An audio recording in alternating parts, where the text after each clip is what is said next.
Hello and welcome back to Paranormal NL Podcast, located in Newfoundland and Labrador, Canada. That's PNL Podcast for short.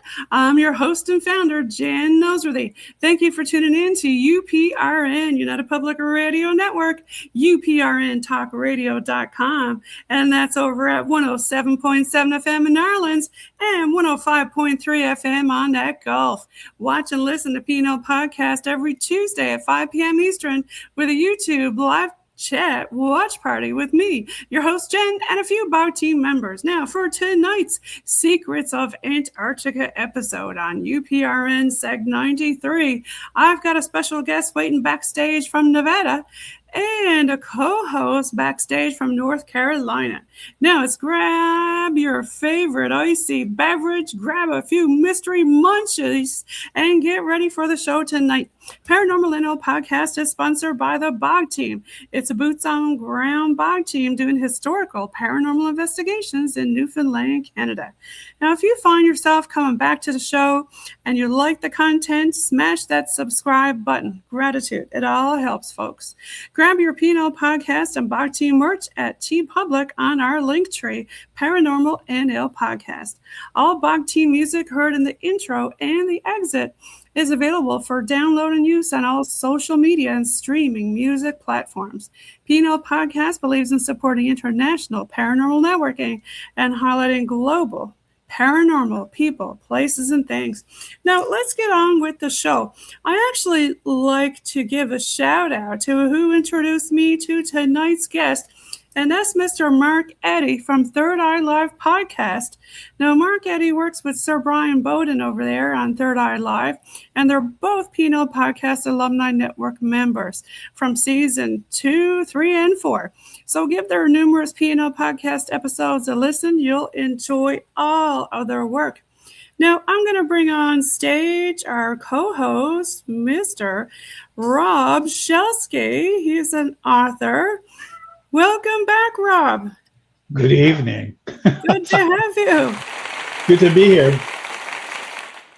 Listening around the world on UPRN, you want to tell them a little bit about yourself? Sure. I'm a field investigator for MUFON, or was for 3 years. I write a lot of books on UFOs, cryptids, anything to do with the paranormal, actually, including the Mandela effect, time travel.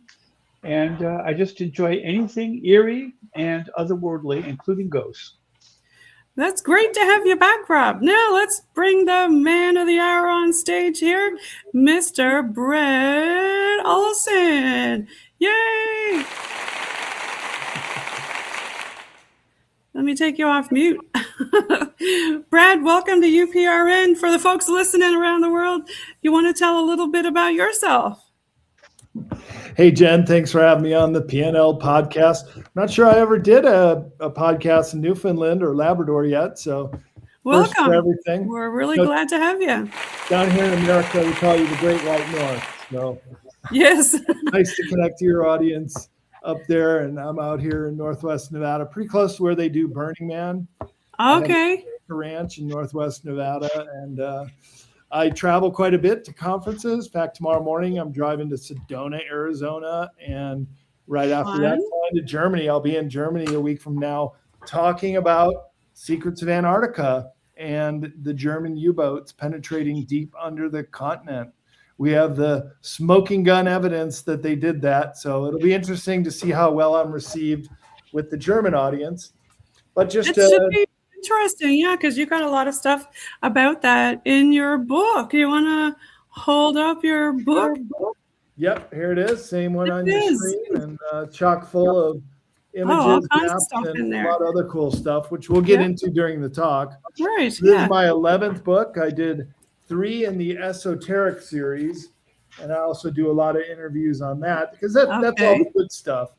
As Rob was saying, investigating into ghosts and UFOs and paranormal hotspots and esoteric traditions throughout history. That's all part of the big game plan here. So, Rob, what got you into, Brad, interested in the Antarctica? Well, first and foremost, I guess I should say I'm a traveler of all continents in the world. So I've been to all 7 continents, and that includes Antarctica about 7.5 years ago on a sailboat, which is a tough way to go across the Drake Passage.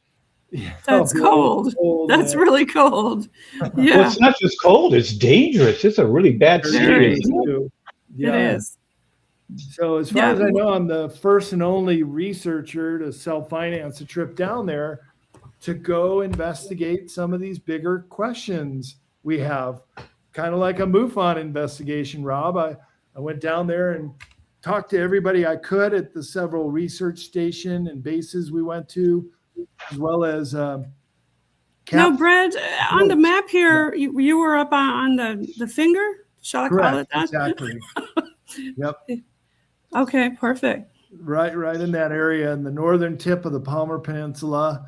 A beautiful area in its stark wilderness because it's all frozen. It's 99% covered in ice. Sounds like Newfoundland. It's great for a cocktail party. That's the polar plateau there, and that's 2 miles thick ice. Oh, wow. Yeah, and those you want to bring your grommets for that. Hey, I bet you had to wear a lot of gear, didn't you? Well, surprisingly not, because we weren't climbing, but certainly warm weather gear. And then did you get to travel on this thing? No. That was the Antarctic expedition. No. I can't even imagine getting stuck over a crevice that big. I mean, but there are that big and even wider. But most of the goods are transported to the South Pole Station on those cat tracks. Yeah. Yeah. I would be afraid if the thing broke down and you're out somewhere. I mean, you better have a mechanic on board. Yeah, I mean, your lifeline is real thin there, isn't it? Mm-hmm. One bad blizzard, one breakdown, and you could, can you survive that? Frostbite, everything else? It depends on what time of year you were there. Yeah, so and what kind of gear you got, right? You know how to make a fire. It's brutal in the winter, no doubt about it. Yeah. I was there in the summer, Antarctic summer, which is January and February. And there were days where we could sunbathe on the deck of the boat, just in our bathing suits. Wow. Jumped in the ocean and did the polar plunge a couple times. But you get all the seasons in one day, right? Yeah.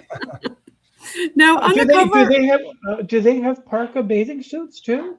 I'm kidding. bathing suits with the hood. Yeah. Yeah. Now, on the cover of your book, you've got some UFOs there. And, when I think of the Antarctic, I always think of the pyramids people talk about. Yeah, we got the pyramids on here too, on the cover, if you see in the distance there. But then those are the popular ones. And the pyramid is right there. We had to include that one.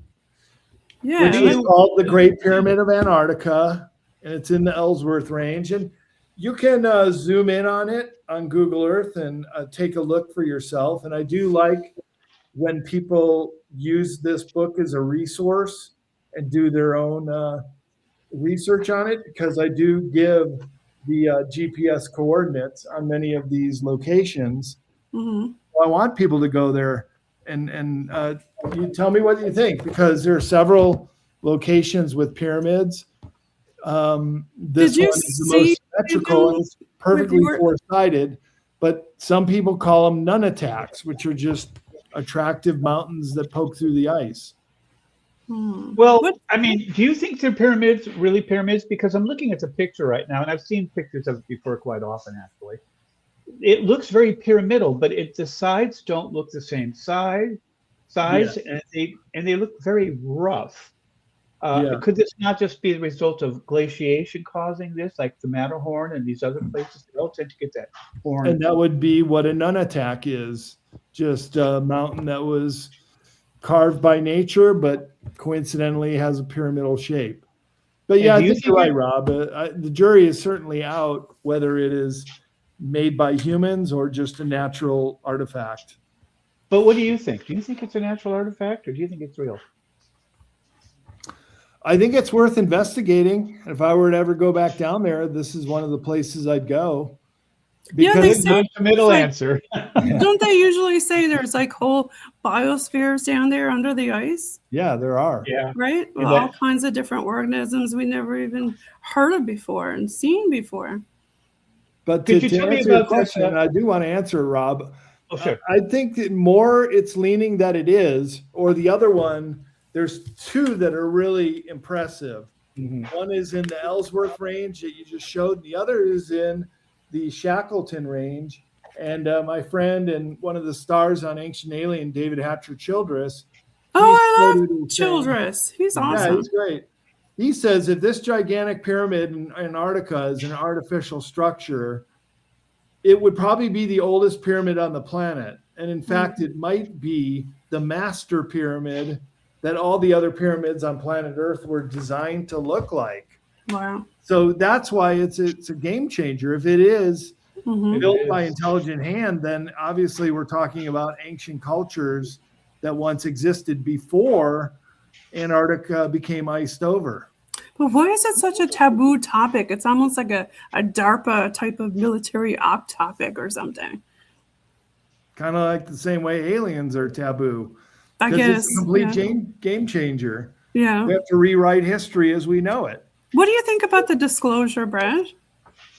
Do you think it's going to happen this year? Like, do you think they're going to do it? Or you think it's going to be like the movie that Spielberg is doing, That disclosure.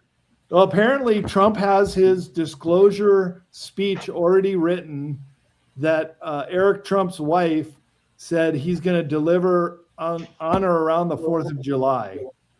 Okay. So it's going to be like a real Independence Day. Yeah, that's not good.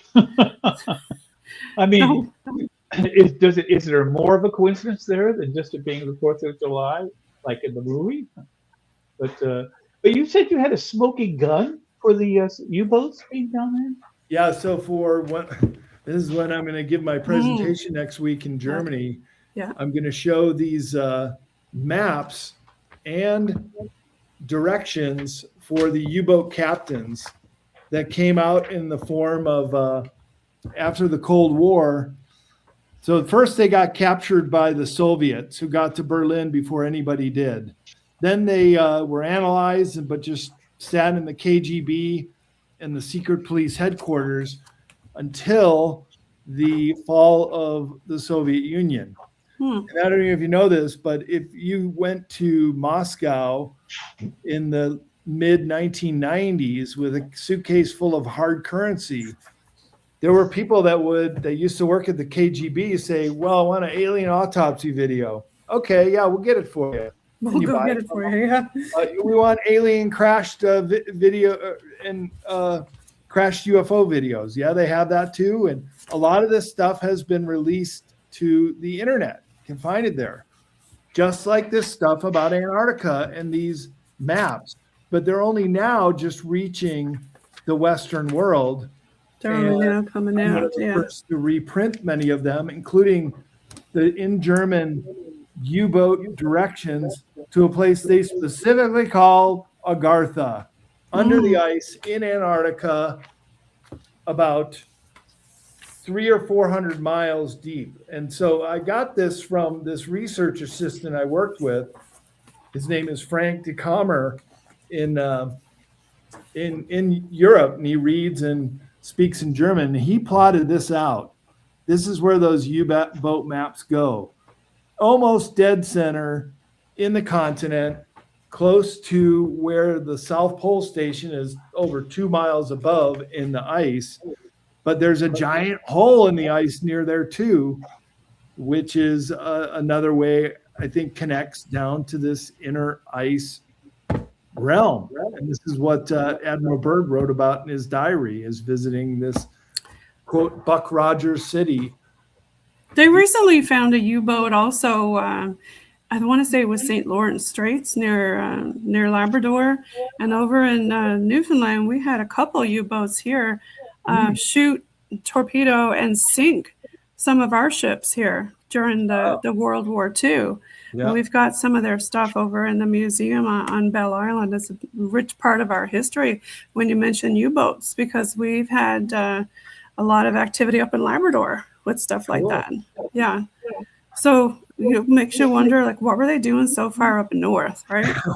And all over the place. Yeah. And in the Arctic, they had a base. In fact, their base is what the U.S. took over, called the Thule base.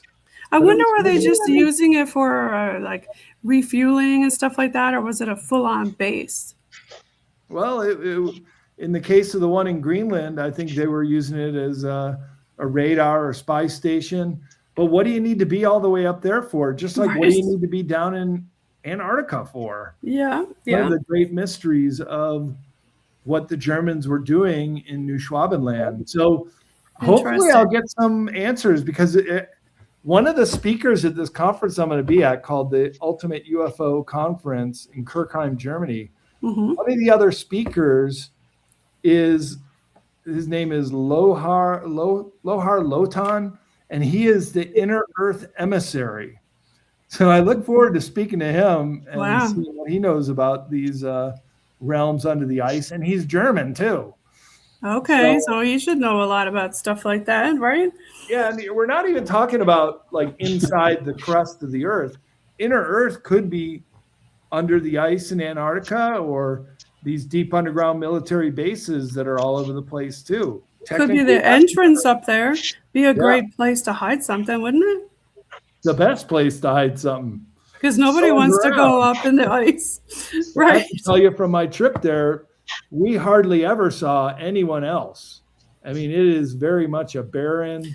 We've got a lot of icebergs coming down this year, and there's all kinds of weird stuff coming off of them. One of them has this ginormous boulder. Another one has this mysterious, disgusting carcass with the bones hanging out of it. It's like, ew, and people are using this to go, let's add some of the bergy bits to our drink. I'm like, no, let's not. I don't want any whale pee in my drink. But they're also building a huge, plumping up, shall we say, the big base up in Labrador with a lot of things for the Antarctic here in Canada. So that's a big deal here, because we haven't had much like that on the go, but now they're going to beef it up. And I'm thinking, I guess, use it as a waypoint for gassing up. Gassing up all the UFOs. There you go. But if you look at even some of the trade routes, if they could open up the Arctic for trade, including Canada and Alaska, but mostly Russia and the Scandinavian countries, you cut your travel time by weeks or months. Mm-hmm. If you can take your goods, say around the Soviet far eastern peninsula there, Kamchatka, to get it on a train, or go down to China. Think about China, all the goods that could come directly to Northern Europe. Well, we always know something is ramping up and going on when there's a lot of international planes landing here, gassing up. We're like, okay, something's going on. Because they like to use our place as a way station. But tell us some more stuff about your book. What's some of the main takeaways that you want to tell people about? Okay, well, I guess I could just show you the chapters, and each one of those is the main takeaway, because I also get into the maps, maps of the ancient sea kings. Here's a table of contents. The Piri Reis map? Yeah, of course. Yeah, the best. The Nazis in Antarctica, Admiral Richard E. Byrd, who went down there 5 times. Operation High Jump, his 4th trip, which ended 2 months into the 6-month expedition. Hollow Earth entrance at the South Pole, briefly touched on that. Antarctica ETs and the evidence for bases down there, as well as the black goo. Let's talk about that. Wasn't that an episode on the X-Files? That they talked about the black goo. Remember that? A whole bunch of movies too. Yeah. Yeah, I just did a whole show on it. The last interview I did a couple hours ago, all she wanted to talk about was the black goo. Isn't that what the movie, what's the name of that thing that's got a really big teeth and everything, and it's black? And there's oh gosh, I'll think about it now tonight when I don't need to know about it.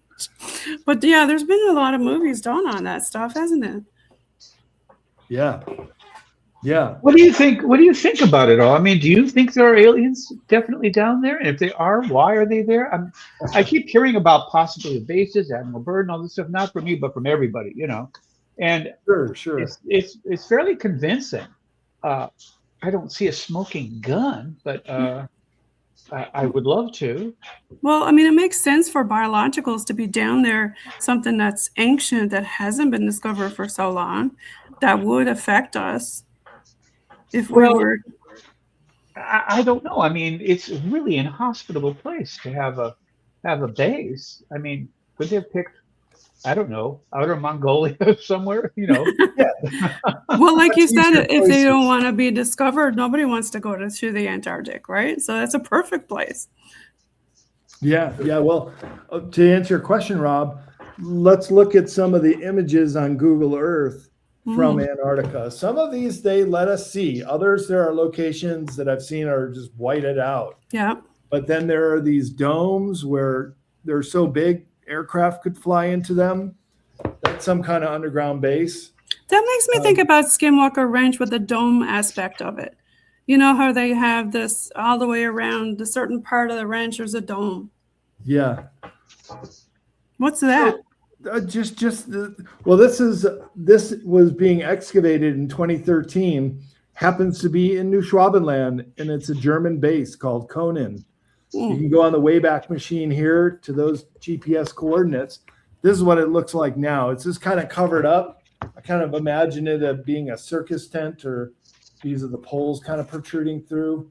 But this one's really, if we're talking smoking gun for ETs down there, this is some kind of massive machine.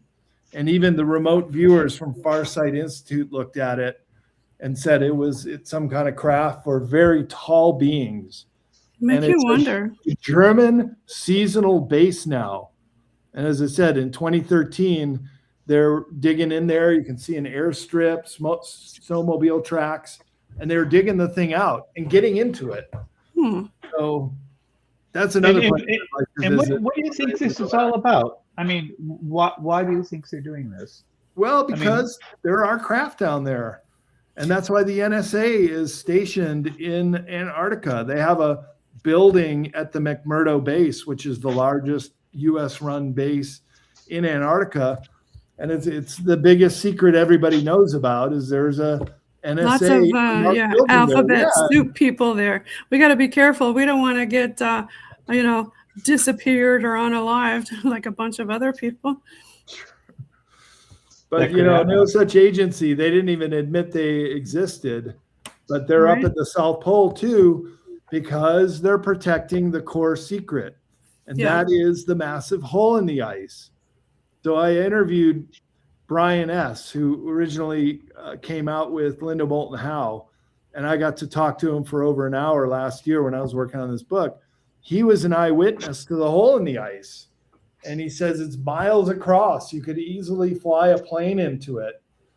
And when I pined down a little closer, trying to get him to describe more precisely what he saw, he said that there were cat tracks, like you just showed earlier. Like on the X-File movie, Brad. I keep bringing that up, right? You know that part of the movie where this big ship comes out of the ice, right? And there was a hole there because it was warm. It was venting, right? They show us this stuff in movies and TV shows for sure. Well, yeah, they do. But I mean, that doesn't mean it's real. No, because it's portrayed as fiction, right? Well, lots of things are portrayed as fiction that are fiction. I mean, I think there is something going on in Antarctica. I'm not arguing that one. I think so. This is Bryan S.'s map, and you can see the hole on the ice just off the South Pole. His map, not mine. His eyewitness account, not mine. I mean, if we're doing a MUFON investigation, you'd want to talk to this guy. And what he described to me is not only is it big enough to fly a plane into it, but there's a road that corkscrews down into it. Wow. That's why you have the NSA stationed at the South Pole and their larger base of operation at McMurdo. More alphabet soup. Watch out. So when he also said that he was the one who was part of they picked up some scientists, a recovery of scientists that went missing for a week. Now we were talking about bad weather down there. How do you survive in Antarctica? Not at your camp, not with your gear, not with your food, just the clothes you're wearing for a week. And then they come back and Bryan S. goes and picks them up. They were white-faced like they'd seen a ghost. They would not talk to anybody. They took them back to McMurdo. They get interrogated and quarantined by the NSA, who then gets them out of there.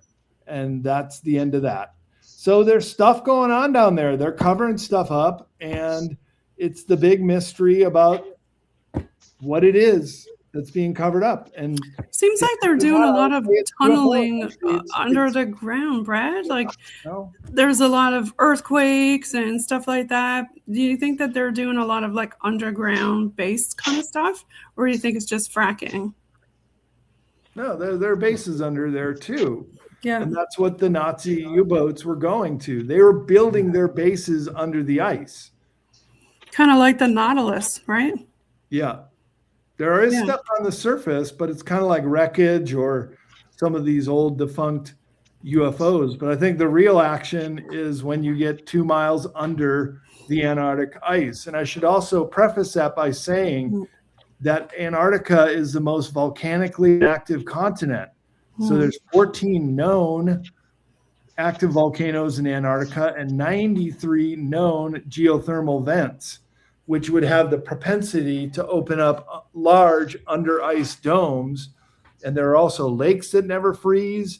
There are rivers that flow through there.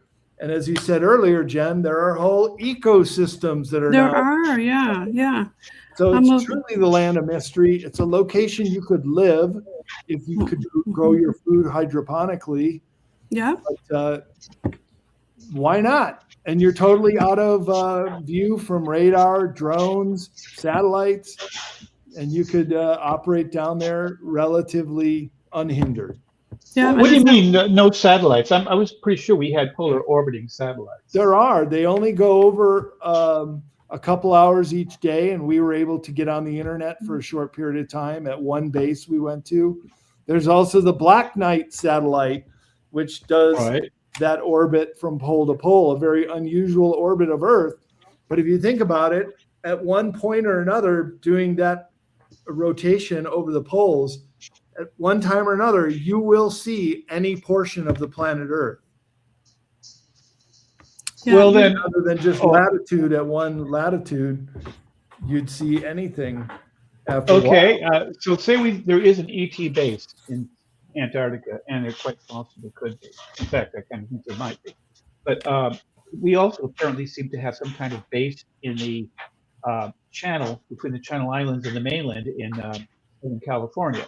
Yeah, there seems to be something going on there quite a bit, and there seem to be volcanoes UFOs that do come out of volcanoes, that come out of lakes like Lake Baikal in Russia and other places. So how does Guadalupe Island off of Mexico in the Pacific? Mm-hmm. That one's just come out recently with a lot of people bringing forth information. So you're right. Underwater, under the ice, almost the same thing, but these craft obviously can transfer through water without a problem and move very probably without causing a shock wave, because they can seem to go really fast underwater, but don't create that bow front wave. That I don't know how they do that unless they're popping in and out of our reality every instant, like an LED light. LED lights aren't solid lights; they're actually blinking at a very high gravity speed. Propulsion kind of thing. Rob, are your cats having a party in the background? Are they? Someone's having a party. I was listening to see if it was my cat having a party, because sometimes they do that.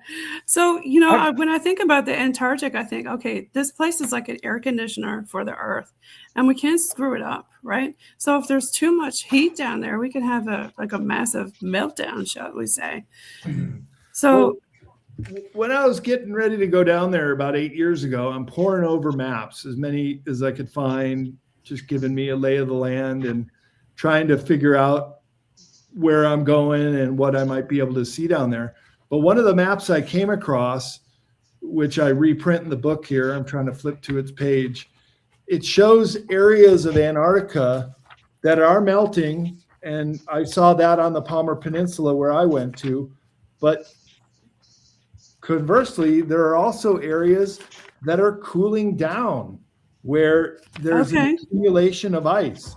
Yeah, I read that. Yeah. But that's a good thing, though.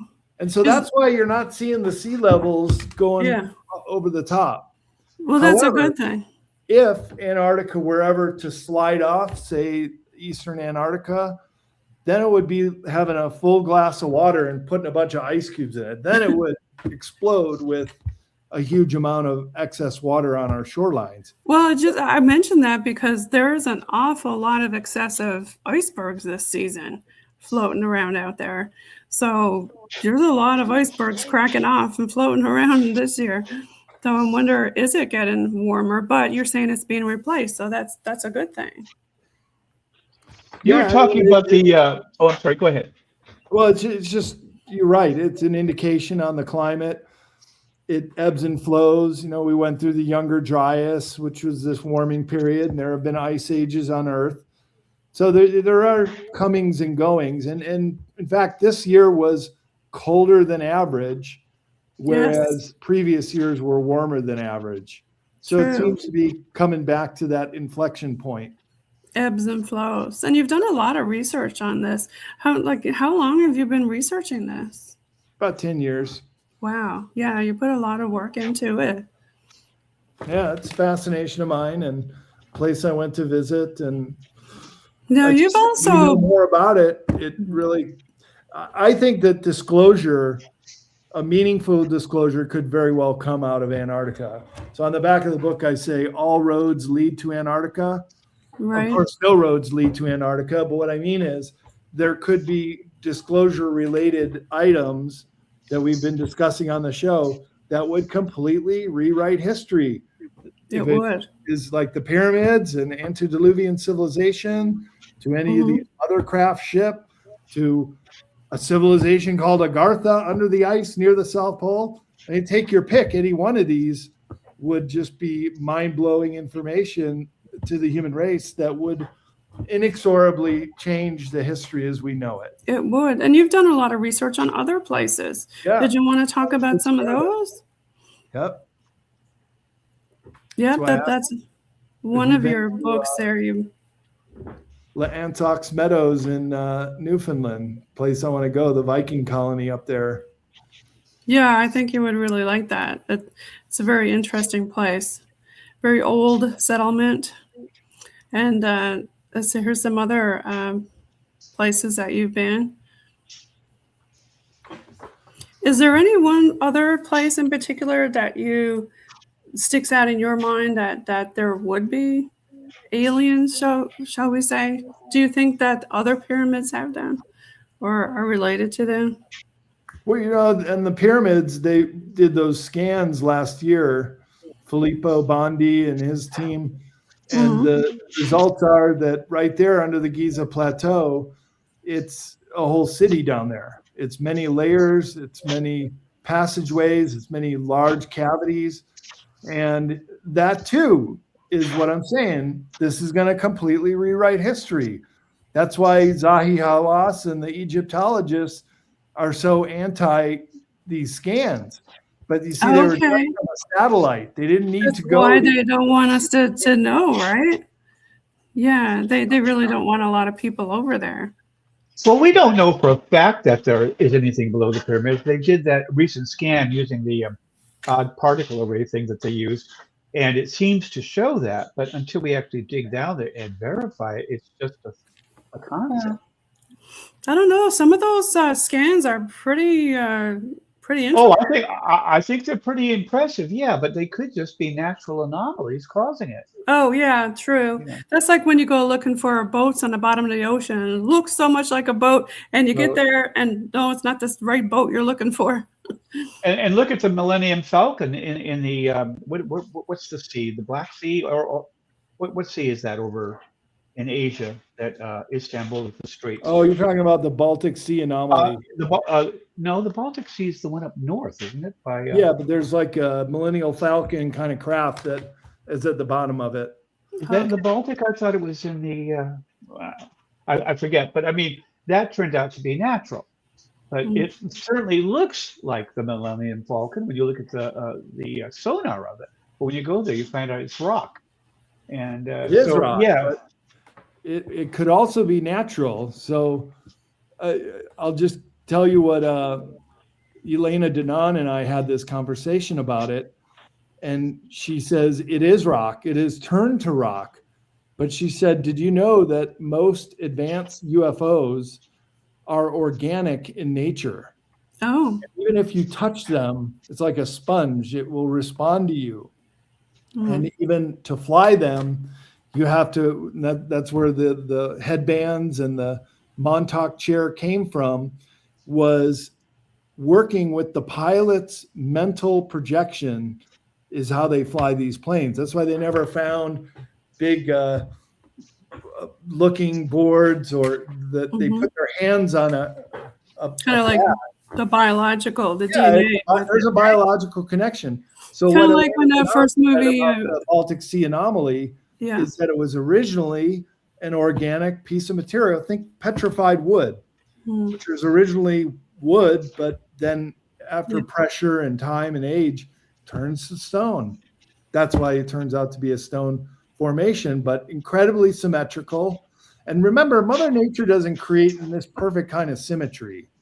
Occasionally you'll get a 90-degree angle or a pyramid like a Nunatak. But oftentimes when you see this really astonishing symmetry, that is a sign that it was built by intelligent hand.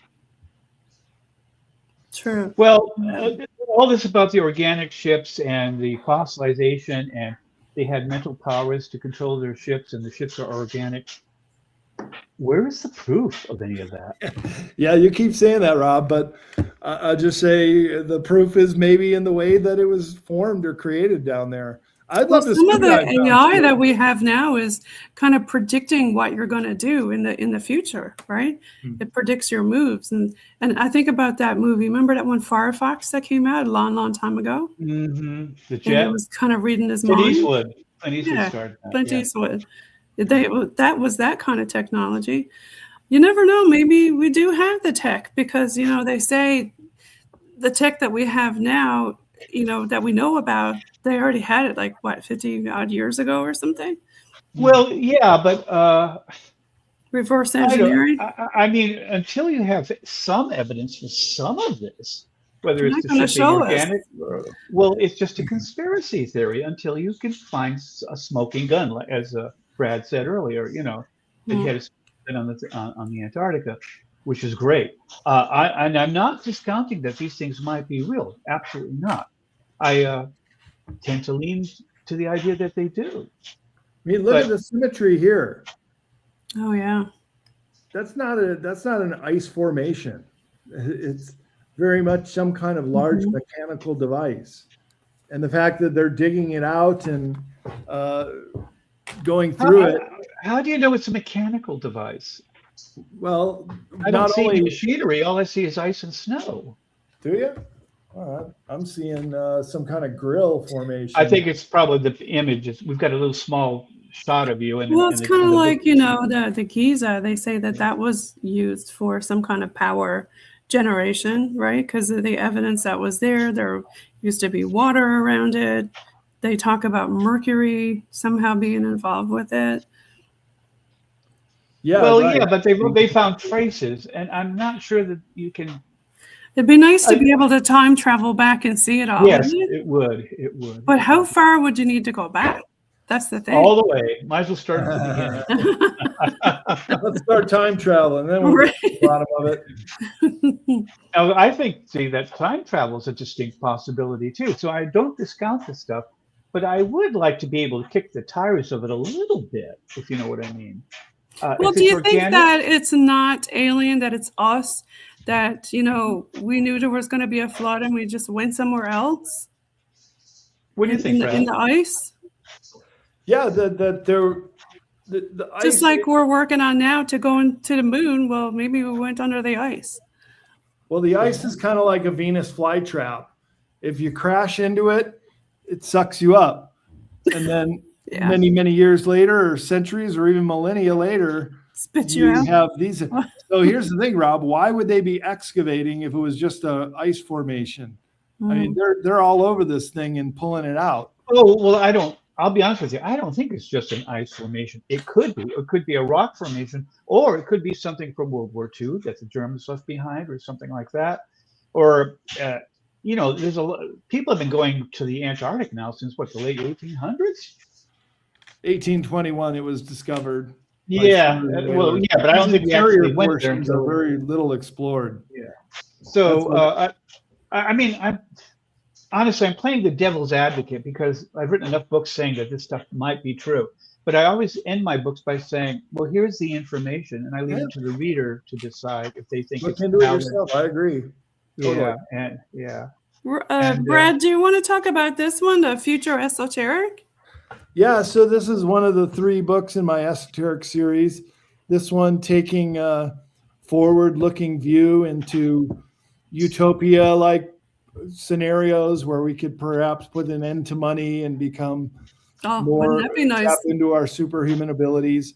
But it also gets into the UFO and paranormal ET question, and also the secret state that has kept it all covered up. And why this is such a big secret to the military industrial complex. Look, if they're backward engineering UFOs, of course it's going to be top secret, because they want to use this and try to find a military way to utilize it. And the Germans were doing that too with the Honeyboo craft. They were trying to put laser cannons on the bottom, and there's actually some photos of them doing it. So Future Esoteric is mostly UFO related material. And of course, the Germans and their rapid advancements are also covered in this book. Do you think that we're going to build a base on the dark side of the moon? Were they gonna, or did they already? That's the thing. Or did somebody else? Right? And they just built. Do you think it's already there and they just didn't show us the pictures? They just showed us some other AI stuff? Yeah, I think so. Supposedly they were the first to get to the moon using one of these craft, the Honeyboo 1, which in this one you can see they did mount a gun on it. These are some images that came out after World War II. And I reproduced quite a few of these different type of photos of them in flight and the blueprints. Do you think the Nazis actually made it to the moon? Yeah. Do you? Well, they're the ones who had the tech. Didn't we have to steal that guy? Decades before Americans did, probably in the 1940s. They didn't have transistors. They didn't have microchips. They didn't even have jet engines, and yet somehow they made it to the moon and back. I've watched a few movies. They did have jet engines with the V1 and the V2. They developed them. Well, those were rocket engines, yes. Yeah, they put them in. And they developed them at the very end of World War II. But why bother if you had anti-gravity ships that could go all the way to the moon? They didn't want the Allies to get their hands on it. That's why they didn't make a debut in World War II. Well, what about Vimanas? I mean, that's totally ancient. You talked about blueprints. They even have blueprints on how to build a Vimana. And it included mercury. And they were very specific in the design of those. Yeah.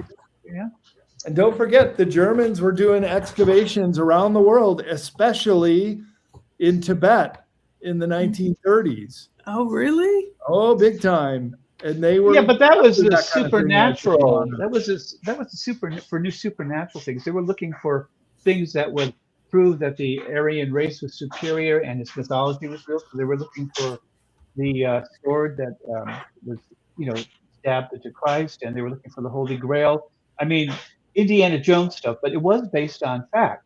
But they were looking for some paranormal stuff too, though, weren't they, Brian? That's all paranormal. Hey, let's say if someone tipped them off where they might find a Vimana, I think they'd be all over it. Oh, totally, yeah, because they'd want to learn how to fly, something like that. They had a UFO crash in the Black Forest in 1933. That went over to their engineers and scientists. And then the bigger one was in the Lombardy region of Italy. Okay. And Mussolini turned that over to the German engineers. That was in the late 1930s. That one was nearly intact. So they had a nearly intact UFO to work from. Wow. You don't think they're going to dig into this stuff? They want to find out exactly how these things fly. And Germans are very good. I mean, if they actually have those things, why didn't they win World War II? If they were so advanced. Say again? If they had all these things, why didn't they win World War II? Too little, too late, unfortunately, for them. We came back with our time travel and fixed it. The Allies were very scared of the German wonder weapons at the end of the war. Very scared. And it's been said that if Hitler had 6 more months, they would have had the nuclear bomb. And they were already doing test runs to New York City, drop the payload, and even fly back. They had long-distance planes that could do that. And I think there is a different timeline with it, Brad, that it actually happened. If you want to get into timelines, I think we might need another show for that.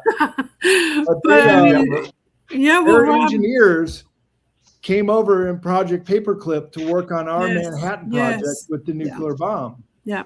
So they were so advanced, Rob.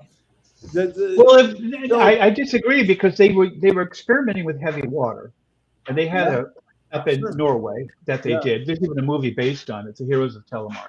But they never got beyond the heavy water stage. They never were actually developing. I mean, they were doing the theoretical work for the atomic bomb. The Japanese thought they could, and the Japanese gave it up. And they literally said, their admiralty said, there's no point in continuing this because it would take years and a huge economy, blah, blah, blah. And Germany had lost a lot of its scientists prior to World War II. Einstein left, and a lot of the other Jewish scientists left because they were being persecuted. So I don't see any evidence other than that they were trying to get their theory and stuff going on this, but I don't see that they were very close to finishing. I don't know. I think something weird happened because, like, with the Mandela effect, so many different things that people remember used to be or not. And True. It gets so confusing, doesn't it? Something must have happened. What you got there? You can discount the Vril women and what they were working on in just after World War I. These women with long hair who were supposedly telepathic and were starting to produce visual representations, putting pen to paper, and they were actually able to create diagrams and blueprints that Victor Schauenberger, the great anti-gravity scientists in Germany. He looked at him. He says, "This is actionable intelligence. We can work with this stuff."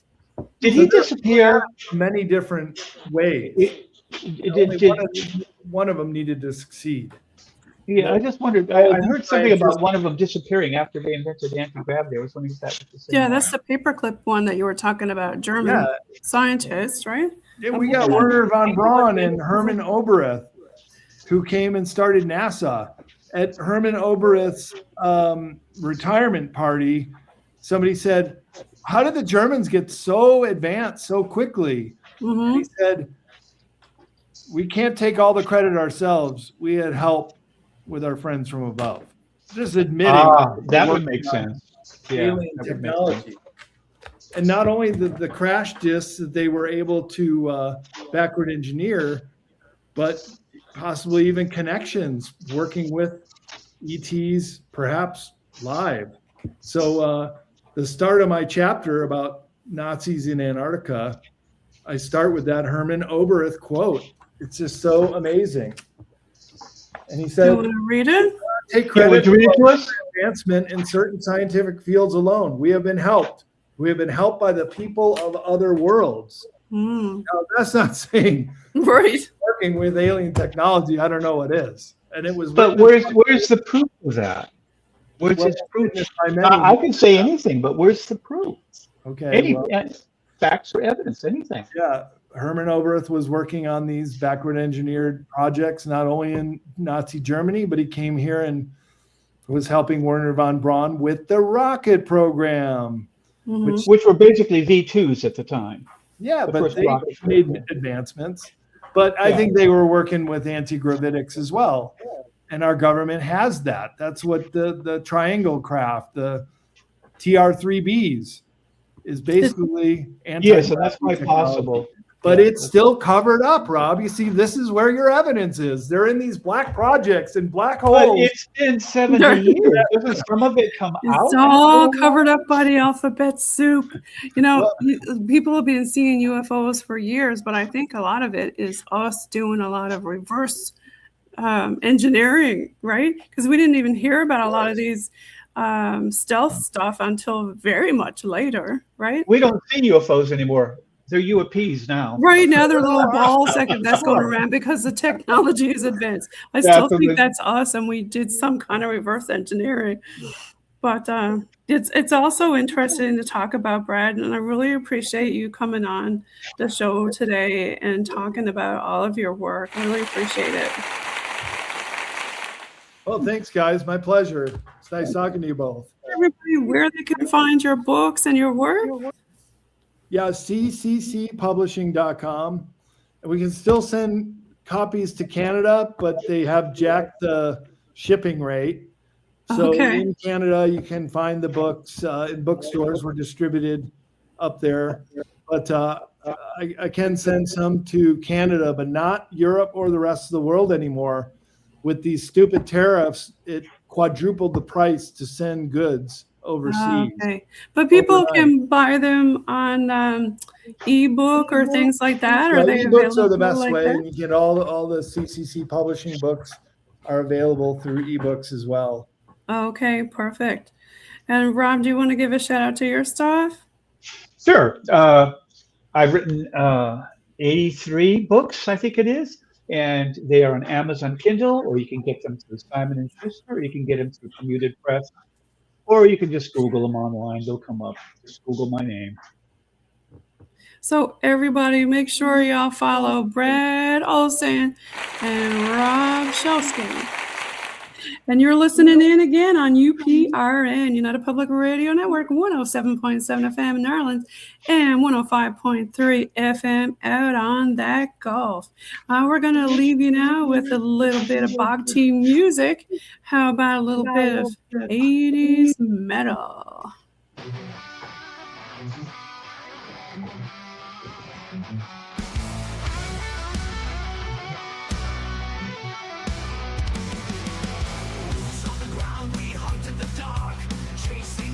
Where the whispers start.